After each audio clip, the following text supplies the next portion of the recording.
Most of you are probably familiar with the expression around the horn. It's a baseball term back when America used to play baseball. Works like this. You got a runner on first and second. The batter drives a grounder to the third baseman. He tags third, whips it over to second, tags second, and then in a very lightning throw gets the guy at first. It's a triple play around the horn. And we have a triple play of around the horn stories that are around the bend today. 3 stories I wanted to cover, so let's just get to them.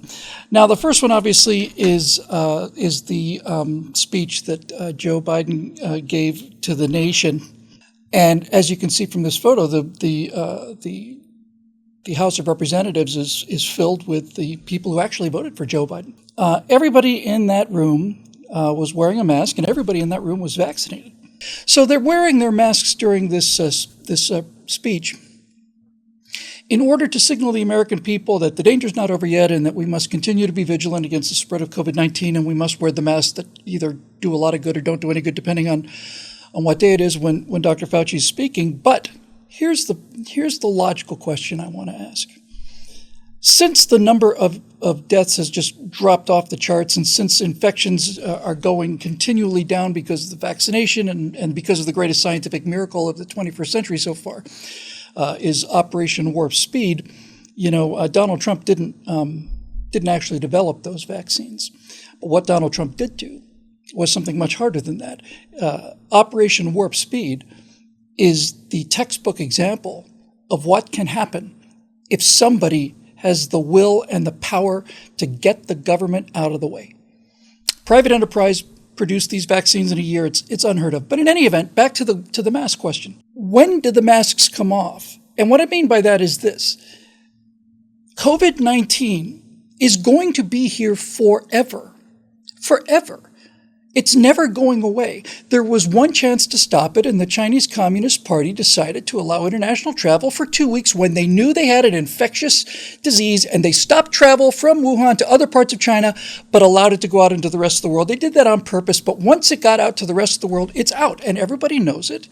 So it is never going to go away. Since it's always going to be here, we are always going to suffer COVID-19 deaths from now until the end of time. It is not going away. It's going to kill people the way the flu does, and cold, and all these other things that we've had to find a way to live with. So the time will never come when they can say no more COVID deaths. So how many? On a bad year, we lose 60,000 people to the flu. We weren't wearing masks then. When does the COVID mortality rate reach the point where it's okay to go out there without a mask? And my answer is, as far as the politicians are concerned, is it will never get that low. They love us wearing masks, absolutely love it. And so we're left with a situation now in the world where the national policy of the most powerful economy in the world is best described by a group of satire writers who have been putting out the best satire I've ever read in my life. And here's the news from today's Babylon Bee.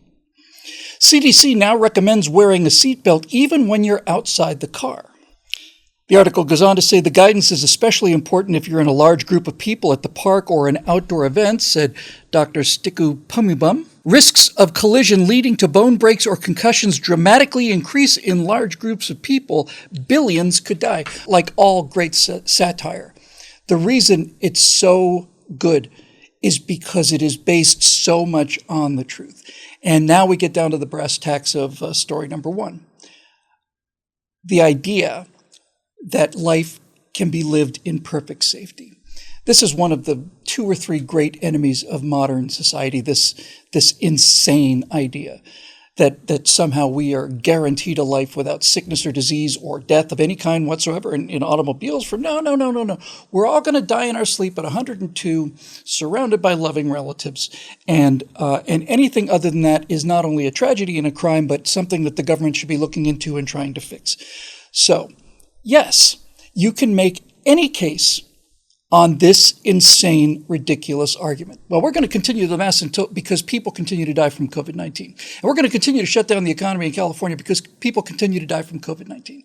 And on and on and on and on and on. Well, people continue to die from COVID-19, that's true. And they continue to die from heart disease as well, and traffic accidents, and cancer, and suicide. Except the suicide numbers are way up because the deaths that we're trying to prevent from COVID are just being slipped over to the other side of the balance pan. So It's not just the insanity and the political gamesmanship that's at the bottom of this. At the bottom of this is the idea on that part of the country that wears 2 or 3 masks inside their cars when they're by themselves, mostly because they want everybody else to know that they're one of the good ones, one of the ones that Dr. Fauci would approve of. But it just doesn't work that way. And when society gets so far away from the reality of your personal demise as a possibility, then you're going to see crazy things like this happen. And as I've said for the last couple shows now, that's a good thing. People know crazy when they hear it, and they see crazy. They know crazy. It's obvious it's crazy. And the more crazy they see, the more of a pushback there's going to be. So that's the tag at third. Now we swing the ball over to second base. There's an article here that actually kind of walked back a little bit, but it was basically saying that Virginia schools were going to do away with advanced math classes for grades K through 10 in the name of equity. Now, since this article was originally published in thecollegefix.com, the Virginia Board of Mediocrity has made some sort of statement saying, no, what we said, we didn't really say. But nevertheless, it takes us to another story because this is happening and it's going to continue. So here we go to our friends at the College Fix again, and just along the same lines. Boston Public Schools suspend advanced academic program due to racial equity concerns. First of all, let's talk about that word equity. Anybody with a brain, that'd be all of you, needless to say, understands that the word equality has a problem, because when applied in anything other than a mathematical sense, equality has 2 different metrics. There's equality of opportunity and equality of result. Equality of opportunity means everybody starts at the same starting line, and the fastest runners run the fastest and the slowest run the slowest. It's equal because everybody starts from the same place. No one is advanced, no one is held back. That's equality of opportunity. Equality of outcome, equality of result, is where everybody crosses the finish line at the same time, which means that, if you think about it, every single person has to be held back to the speed of the slowest runner. That's what they are now calling equity. Whenever you hear equity from this point forward, remember, they're not talking about an ownership share in something. Equity, as applied today by the left, is the idea that there will be absolutely identical equality of outcome, equality of result. And herein lies a problem. When progressives talk about equity, they kind of sell it in the way that we just want to raise everybody up to the same equal level. But unfortunately, it doesn't work that way, and there's a pretty clear way to understand why. Let's say that I have been selected to race against Usain Bolt in the 100-meter dash. And we're going to start at the same starting line. And because of equity, we're going to cross at the finish line at the same time. Absolutely photo finish, no first or second place, a perfect tie. What a great outcome. Yeah, that's by the way, that is the definitive world of the left, a tie. The one thing that anybody who ever appreciated anything about anything hates the most, a tie. We went to all this trouble. It's a tie. They love it. It's great. It's good as it gets. But back to the ridiculous example. The left seems to think that if I run the 100-meter dash against Usain Bolt, and if I do that often enough, I will get faster. That sooner or later, I will get faster until finally I'm running as fast as the fastest man in the world, and we can both cross the finish line together in perfect equity. And this is where the theory does run into a snag or two, because unfortunately for the left, and I mean this sincerely despite all the snark, because if this theory were true, then life would be grand. Everybody would come up to the level of the highest performer. Everybody come up to the level of the smartest people, the richest people, the fastest people. It would be an advance for everybody. That would be great, except for the fact that it's not true and it doesn't happen. That's no problem for them, but it's a problem for us. So what happens if I have to continually run a race against Usain Bolt in the 100-meter dash? I'm never going to run as fast as that guy. Never. And the only way we can cross the finish line is by slowing him down. And that's exactly what's going on when they talk about elimination of advanced math classes, and they talk about the elimination of what used to be called independent study classes or gifted programs. They're all under assault, and I'll get to why they're under assault in just a second, although it's not going to be a big mystery to you. They're all under assault because the idea of somebody doing better than someone else destroys the entire idea of the social philosophy, socialism philosophy, right? If somebody runs faster than somebody else, then there's got to be some reason for that, and that reason's got to be racism. And if it's not, then you have to acknowledge that different people have different abilities. That's going to mean they're going to have different outcomes, and that's not allowed for them because their entire philosophy is predicated upon selling the idea to people who run slowly that they can run as fast as Usain Bolt, which is a very flattering thing when you think about it. So the reason that Boston is talking about getting rid of their advanced academic program is because of the following. Over 70% of students in the AWC, that's the advanced work class, are white and Asian, despite the district being 80% black and Hispanic. Acceptance to the program was decided via third-grade test scores on the popular Terra Nova standardized test. Those who obtained the necessary scores are then put into a lottery for admission. Just for a moment there, a lottery for admission into advanced study classes. I've noticed, having been to high school and college, that there was no lottery for admission for the kids that ran the fastest or for the best athletes. They were aggressively recruited. But no, even now, if you happen to score highly on this, you still have to take your chances. It's like firing squad, I guess. Somebody's got to have a blank in their rifle so everybody else can feel better about themselves. But it goes on. Brenda Caselius is the superintendent of this school district in question, and Superintendent Caselius said, quote, "There's a lot of work we have to do in the district to be anti-racist and have policies where all of our students have a fair shot at an equitable and excellent education," unquote. She added students already in the program can continue, but further programming decisions will be made, quote, "at the principal level," unquote. So now we're at the heart of the matter, right? In a district that's 80% black and Hispanic, 70% of the kids in the advanced work programs are white or Asian, and that has to be due to racism. Maybe it's due to something else. So let's get down to brass tacks on this. Is it possible that this is due to inherent intelligence, due to racial differences? That's possible. Yep, that's definitely possible. I do have a compelling piece of evidence, a number of compelling pieces of evidence to suggest that that is not the case. And the most prominent of which is the example of Booker T. Washington, but more importantly, the example of the people that Booker T. Washington went on to educate.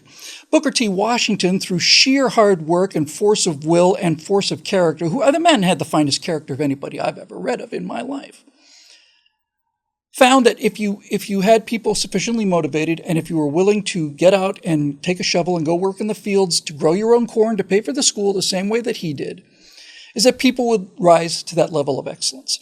And the students at the Tuskegee Institute not only had higher test scores than the white students around them, they also had a lower illegitimacy rates. They had stronger family ties. The record of the Tuskegee Airmen in World War II is exceptionally good. And not to put too fine a point on it, but when I think about people like Ben Carson or Condoleezza Rice or Clarence Thomas or Thomas Sowell, people who I'm not fit to buff the intellectual shoes of, I am much more inclined to believe that these differences are caused by two things. First of all, there's the self-inflicted wound of communities that make studying into something to be avoided at all cost. If you're smart or doing well in school, you're acting white and you're a traitor to your race. This is what the Democrats and the progressives have put into people. This is how they continue to keep blacks and Hispanics as slaves on the Democratic voting plantation by basically telling them that if you decide to do well in school, culturally they tell them this, then you're a sellout. You don't even belong to your own social group. So there's a fair amount of the internal thing there too.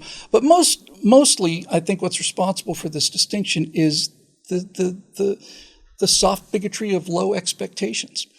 The idea that, and this is the essence of the progressive worldview, it's the idea that these poor people can't possibly compete. And because it's so unfair, And because they've been treated so badly, we have to find a way to provide equity. And that is the most racist, condescending, insulting, destructive, vicious, arrogant ideology in America today. And it's the prevailing ideology in America today. So, yet another milestone on the decline of America's public education system, once the pride of the world, and now continuing to just tumble into the abyss. If there were students in schools that were managing somehow, as I did 40, 50 years ago, to get a bit of an education in spite of the school system, that escape route is closed now. And this, of course, is the kind of problem that can only be solved by an entirely parallel educational system, utterly parallel to this worship of mediocrity. I'd be willing to bet you that if you were to go into the private study of Superintendent Brenda Cassellius, I guarantee you that if she had a piano, there would be a bust of Salieri on top of it. Anyway, tagged out at second, and now for the quick lightning throw to first. The recall effort in California to bring Gavin Newsom to some level of accountability has reached the threshold so that it will now be on the California ballot. And certainly that's a hopeful sign, but what's especially telling is listening to the official response from Governor Newsom about why so many Californians are leaving the state, why the state is falling apart in front of our eyes, why the roads are simply disintegrating, why entire cities of homeless people can be found everywhere, under every freeway overpass in the city, why people are dying of bubonic plague in downtown Los Angeles, why San Francisco has to have smartphone apps to determine the best way to walk through the city and avoid the largest concentration of human feces and needles. All of these reality things got nothing to do with why Gavin Newsom is unpopular. Let's have a quick look at Governor Newsom's official response to the recall effort. Who's behind the partisan recall of Governor Gavin Newsom? Anti-vaccine QAnon extremists, violent white supremacists like the Proud Boys who attacked our nation's capital on January 6th, and the same right-wing Republican politicians who supported Donald Trump's attempt to overturn the election. Of course, paid for by the Republican National Committee. Instead of helping fight the pandemic, national Republicans are coming to fight Californians. Add your name to help stop the Republican recall. It's a power grab. Stop the Republican recall. It's a power grab. It's a power grab trying to somehow lay low the individual who goes to $400 dinners in the middle of the pandemic without masks, shoulder to shoulder with other people because they contribute to his campaign, who daily issues edicts like, I shall allow some Thanksgiving, but some other kinds of Thanksgiving I shall not allow, who has not done any single thing ever that had any kind of sense, any kind of rationality, any kind of reason. The person who a judge launched an injunction against for abuse of power. All of this, I don't have to go through all of this again. Let me just tell you what the takeaway from this is. There's a large number of people in California that are not happy with how California is being run, and unfortunately for the rest of the country, they're probably showing up in your neighborhoods now. But those that haven't moved means that there are people here who still are in California and are not very happy, because ultimately in a free country, or what's left of one anyway, the ultimate liberty is the liberty to vote with your feet. Right? This place sucks. I'm out of here. And that's been happening in droves, in an ever-increasing flash flood.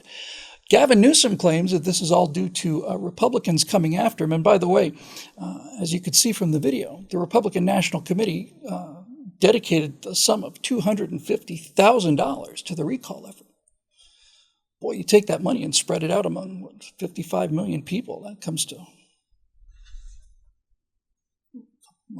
I know I got my 12 cents in order to be part of this. But this is the point, right?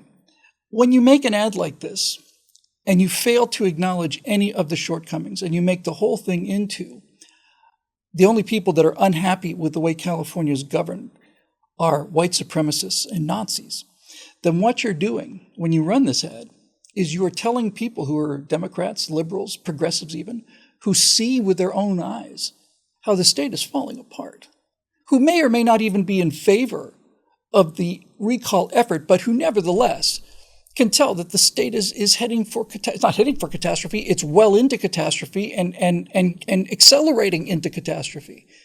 When you run an ad like this saying that, oh, no, all of this disapproval is the result of the Proud Boys and QAnon and the Republicans who are trying to steal power away from this magnificently governed state, you know whose fault it is?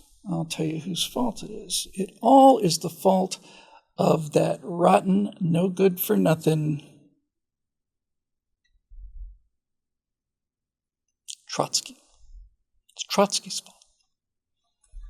It's Dr. Goldstein's fault. This happened in the Soviet Union, and it's happened in other governments as well. So what we're seeing now is what we're going to see in the Soviet Union. Things won't be bad for very long, because when people know that they're being lied to on a daily basis by the government, they no longer take the government seriously. And then, when it's assumed that everything is a lie, and we've reached that point quite a while ago now, then the people have no respect for the institution of government at all, which is a catastrophe, but which is also the necessary step to clean all of this out. I know a lot of people think that's just that ship has sailed and the chance for that is gone. I become more convinced every day that the more crazy they pump out, and they are working overtime on the crazy, the more people realize that this whole thing is just, the whole system has just got to go. When I say the system, I mean what the system has become. This tumor that grew out of the Constitution, it's got to go. No one's happy, and things are getting worse, and everybody knows it. America, founded by geniuses, run by idiots.